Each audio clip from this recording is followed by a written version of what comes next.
The text came while I was in the middle of my yoga class.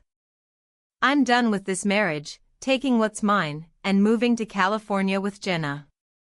Don't try to contact me, I've already emptied our joint account. Enjoy your boring life, lol. My breathing didn't falter as I read it. My pose didn't waver as I transitioned into Warrior 2. The only sign that my husband of 8 years had just demolished our marriage via text message was a slight tightening around my eyes. I waited until class ended before typing my response, wishing you the best. My name is Sarah and at 36, I just received the most callous goodbye in history, but while David was probably gloating over his dramatic exit, imagining me collapsing in tears over his betrayal, I was calmly rolling up my yoga mat and heading to my car. The signs had been there for months, the secretive phone calls that he'd step outside to take, the sudden interest in his appearance, the late nights at work that never aligned with his paycheck, the weekends away for work conferences that his company never seemed to host. I'd found receipts for dinner for 2 at expensive restaurants on nights he claimed to be working late, hotel charges in our own city, strange perfume lingering on his shirts.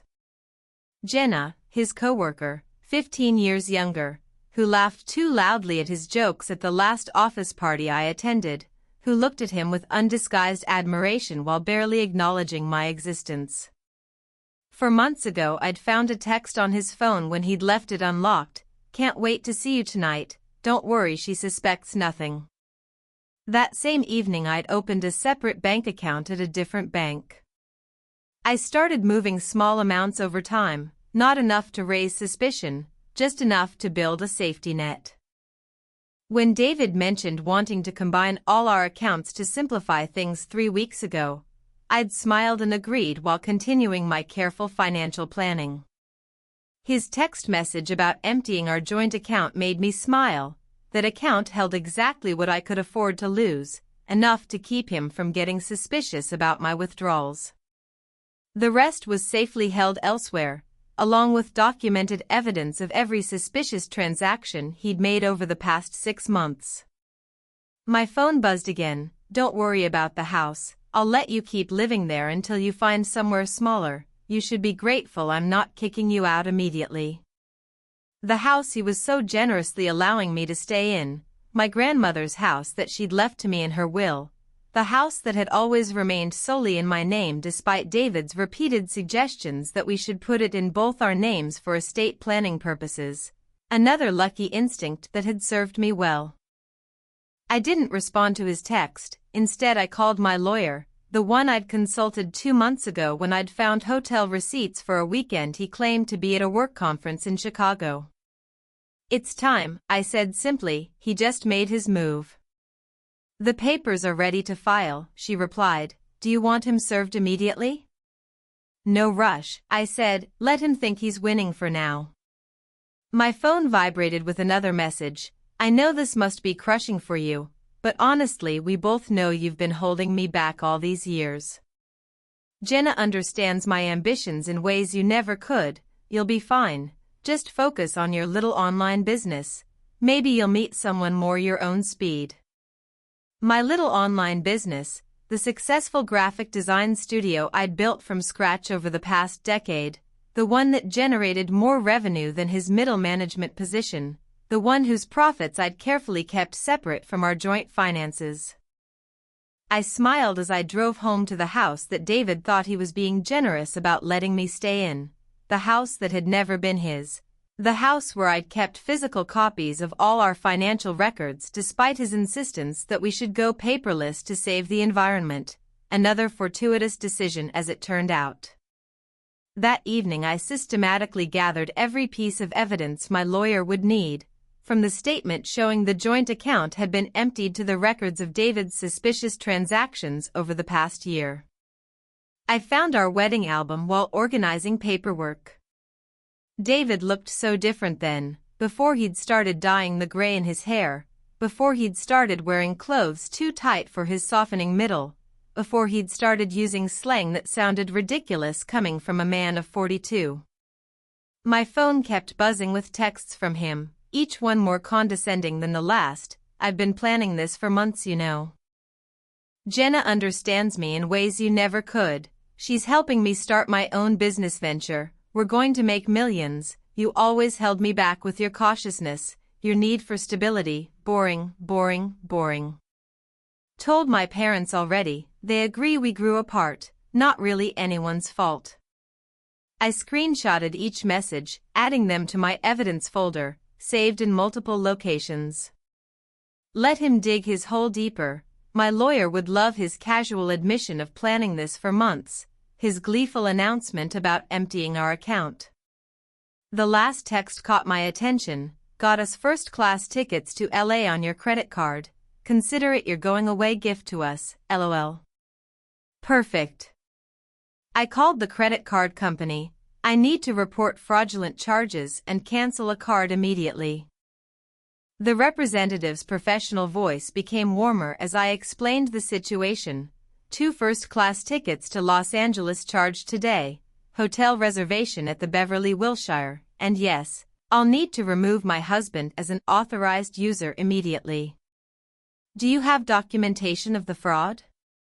I do. Text messages from my husband admitting he used the card to book travel with his girlfriend after emptying our bank account. I'll email them to you right now. Within minutes, the charges were reversed. David and Jenna would arrive at the airport tomorrow to find their tickets invalidated, their luxury hotel reservation canceled. My phone buzzed again. I've been nothing but generous with you. Why are you being so difficult? The airline says there's a problem with our tickets. Did you seriously call them? I actually laughed out loud, my first genuine laugh since receiving his initial text.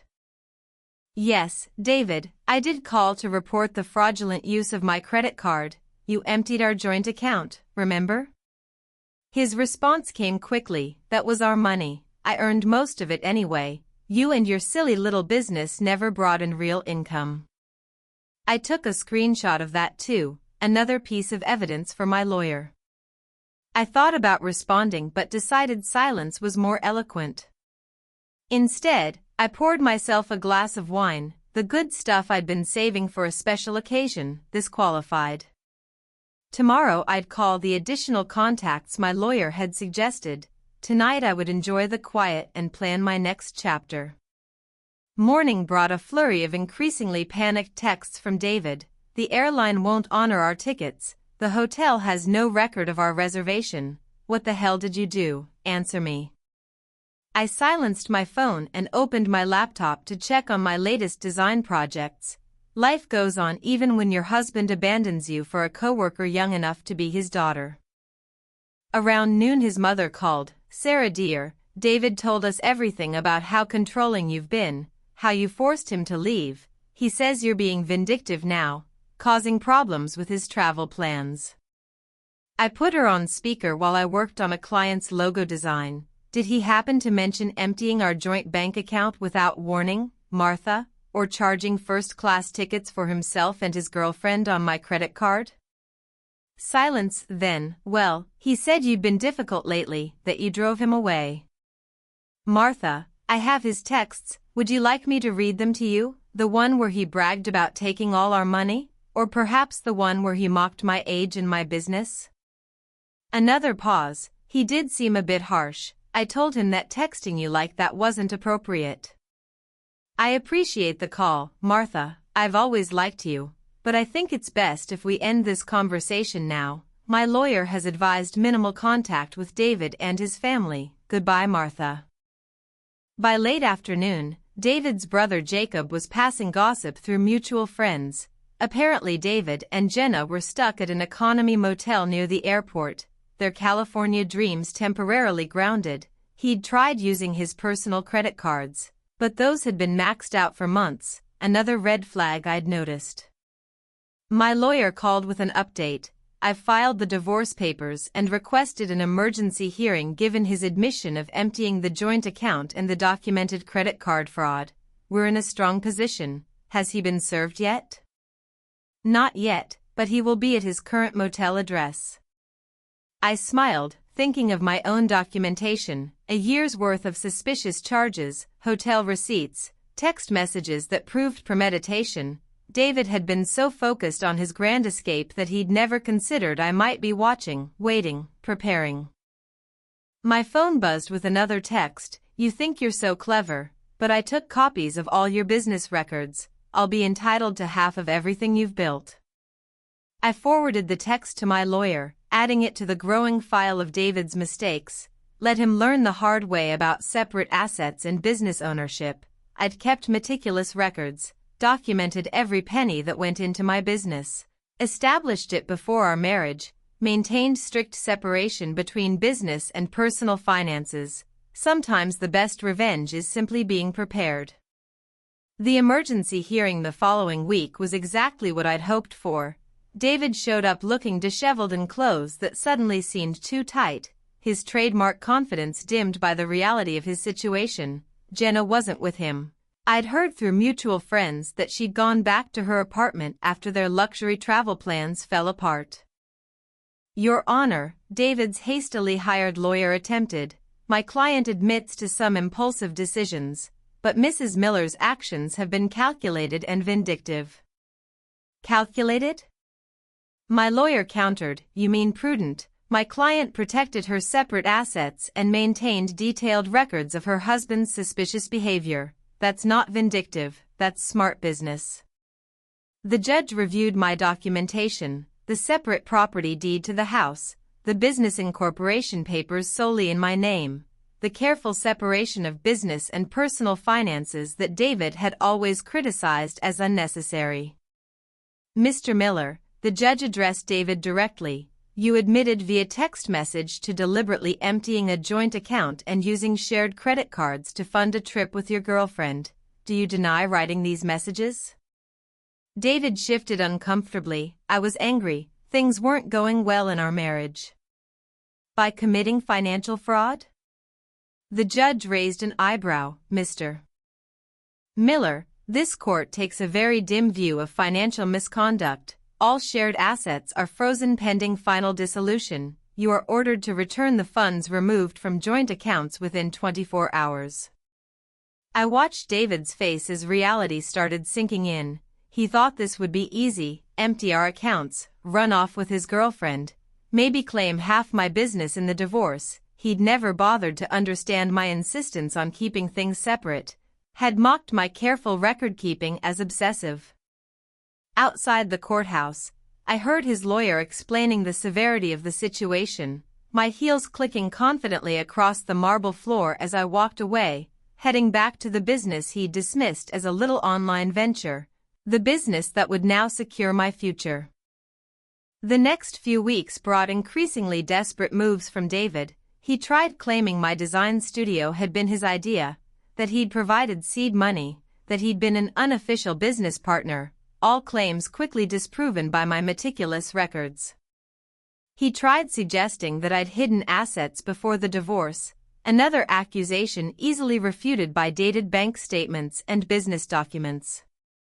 "He's getting desperate," my lawyer observed. According to mutual friends, his girlfriend moved on when she realized there was no first-class lifestyle in the offering, just a middle-aged man with mounting legal bills. David's family started reaching out, their tone markedly different. "We had no idea," his brother Jacob admitted. "He told us you'd been cold, controlling, that he needed to escape, but then we saw his texts, the way he talked about taking your money. That's not the brother I thought I knew." His mother called again, this time in tears. "The things he said about your age, about replacing you with someone younger, I raised him better than that. I thought I did anyway." I let their calls go to voicemail. Their support might have meant something months ago, but now it felt hollow, like rats deserting a sinking ship. My design studio thrived, ironically boosted by the situation. Several clients came specifically because they'd heard my story through mutual connections. My ex tried the same thing. One client confided while approving her company's new branding, "Thought he could take my business in the divorce. Men like that never expect us to be smarter than them." My phone still buzzed occasionally with texts from David, his tone swinging between anger and manipulation. "You've ruined everything. I never meant to hurt you. You'll regret being so vindictive. Can we talk things through?" that business would be nothing without my support. I forwarded each message to my lawyer without responding, let him dig his hole deeper. Through the grapevine, I heard Jenna had completely cut contact. Apparently David had started showing up at her workplace uninvited, calling repeatedly when she wouldn't answer texts. She'd filed for a restraining order, according to office gossip. My lawyer updated me during our weekly call, and she's removed all traces of him from her social media. A mutual colleague told me she refers to him as her biggest mistake. I almost felt sorry for David, almost, but then I remembered his LOL after telling me he'd emptied our account, the casual cruelty of his comments about my age, the way he'd assumed I'd be helpless without him. Instead of pity, I felt something else, pride in my foresight, in my quiet strength, in my ability to protect myself while he underestimated me. The final divorce hearing painted a very different picture from what David had imagined when he sent that first text message. Gone was his cockiness, replaced by barely concealed panic. His lawyer looked tired, probably from dealing with a client who wouldn't accept reality. The judge had clearly seen enough. Having reviewed the evidence, the final settlement reflected my careful planning. I kept my house, my business, and my separate assets. David got his personal possessions and his car, which was worth less than what he owed on it. "You've destroyed me," he hissed as we left the courthouse. "I'll have to move in with my parents." "No, David," I replied quietly, "you destroyed yourself. I just made sure you couldn't destroy me too." His mother was waiting in the parking lot, ready to drive him to her house, his new home at 42. The irony wasn't lost on anyone. The man who'd mocked my boring life was now living in his childhood bedroom while I continued building my successful business. "You planned this all along," he accused. "You knew this would happen." "No, I just paid attention, and unlike you, I understood the importance of keeping good records for when people show you who they really are." His mother stepped between us. "That's enough, David, you've embarrassed yourself enough already." I watched them disappear into the parking lot, feeling nothing but relief. David had thought he was writing the end of our story with that cruel text. Instead, he'd merely set my carefully laid plans in motion. 6 months after the divorce was finalized, my design studio had expanded to include 3 new designers and a project manager. The irony wasn't lost on me. While David struggled to rebuild his life, the little online business he'd dismissed was thriving. I'd moved into a new office space in the trendy part of downtown, launched a successful mentoring program for young female designers, and started a podcast about business protection for creative entrepreneurs. News of David's situation trickled back through mutual acquaintances. He'd tried dating apps but found women his age weren't interested in a middle-aged man living with his parents. Younger women, having heard about what happened with Jenna through industry gossip, stayed far away. His career suffered too. After a workplace investigation into his relationship with a subordinate resulted in a formal reprimand, the promotion he'd been expecting went to someone else, someone who didn't have a documented history of inappropriate workplace relationships. He tried to claim age discrimination. Jacob told me during an unexpected visit to my studio, said they were punishing him for dating someone younger. HR just added that complaint to his file.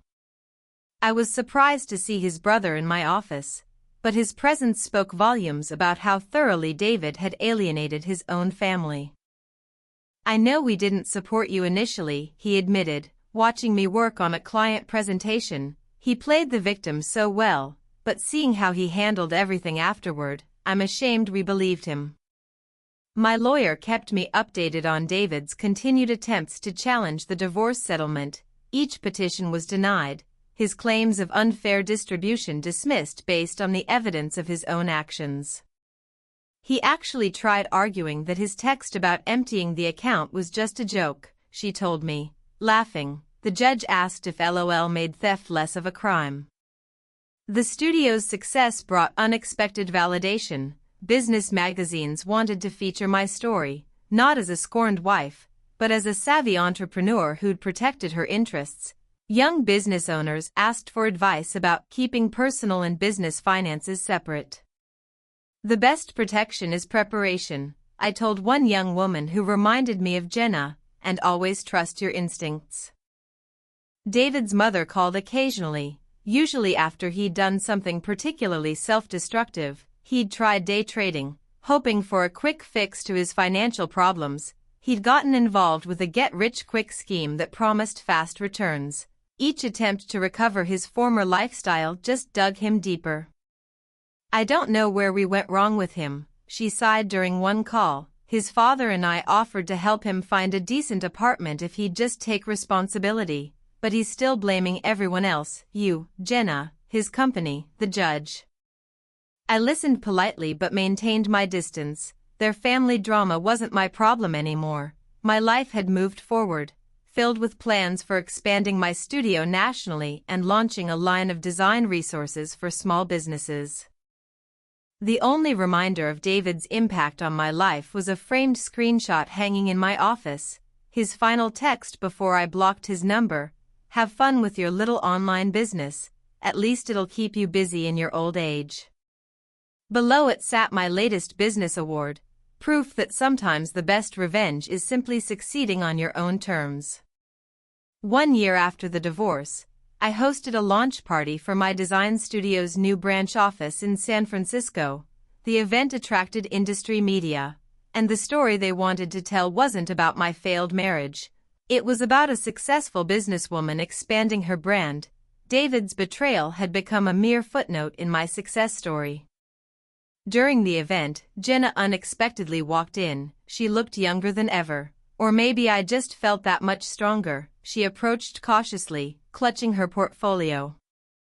"I owe you an apology," she said. "I believed everything he told me about how you were cold, controlling, how you didn't support his dreams. Then I watched him try the same manipulation tactics on me." I continued arranging display materials. "Those weren't dreams, Jenna, they were fantasies. There's a difference." "I know that now," she paused, then added, "He tried moving in with me when you froze the accounts, thought my studio apartment would be temporary. After a week of him complaining about everything and suggesting I take out a loan for a bigger place, I realized what you meant." I actually laughed at that. "Let me guess, he had big plans but no way to fund them." "Exactly," she replied. "Everything was going to work out once his investments paid off, once he got that promotion, once his cryptocurrency definitely increased in value." She shook her head. "I have my own design business now. It's small but it's mine, and it's real. Would you consider looking at my portfolio?" After she left, my office manager whispered, "Was that the girlfriend?" "No," I replied. "That was just another woman who learned the same lesson I did." The design studio continued growing beyond what I'd imagined when I started it. Young designers often sought internships and mentoring. Our clients included several Fortune 500 companies. David's mother called one final time, not to discuss David, but to thank me. "You taught our family an important lesson," she said, "about enabling bad behavior, about making excuses for cruelty." David's still living at home, still blaming everyone else for his problems, but we're not defending him anymore. That's your legacy to our family, showing us the difference between supporting someone and enabling them. I thought about that legacy as I reviewed plans for our newest location. David had intended to diminish me, to trade me in for a younger model and take half of everything I'd built. Instead, he'd inadvertently pushed me to become even stronger, more successful. My phone buzzed with a text from my lawyer. David filed another petition to revisit the settlement. Judge dismissed it immediately and ordered him to pay court costs. "Thought you'd enjoy that." I smiled, thinking of him in his childhood bedroom, still trying to rewrite an ending that had been determined the moment he underestimated me. Sometimes the best revenge isn't about getting even, it's about getting better. 2 years after David's cruel text message, I received an invitation to speak at a women's business conference. The topic wasn't divorce or betrayal, it was about building and protecting a successful business. My story had evolved from cautionary tale to inspiration. During the Q&A session, a woman asked about keeping business and personal finances separate. My husband says I'm being paranoid, that marriage means sharing everything. My ex-husband said the same thing, I replied, right up until he tried to claim half my business in our divorce. Trust your instincts, protection isn't paranoia. The design studio had grown to 3 locations, each more successful than the last. The little online business David had mocked now employed over 20 designers and had been featured in several international design magazines. Through mutual friends, I heard David had finally moved out of his parents' house into a small apartment. He'd had to take a lower-paying position after his former company eliminated his role during restructuring. His dating profile still listed him as young at heart, though his profile photo was clearly outdated. I kept David's cruel text message framed in my office, not as a reminder of pain, but as proof of how far I'd come. Below it hung a sign that read, "Success is the best response." At the 5-year anniversary celebration of my design studio, I stood addressing my employees and loyal clients. The space had been transformed from a small home office into the headquarters of a thriving business empire. David's mother attended. Though I hadn't sent her an invitation, she waited until the crowd thinned to approach me.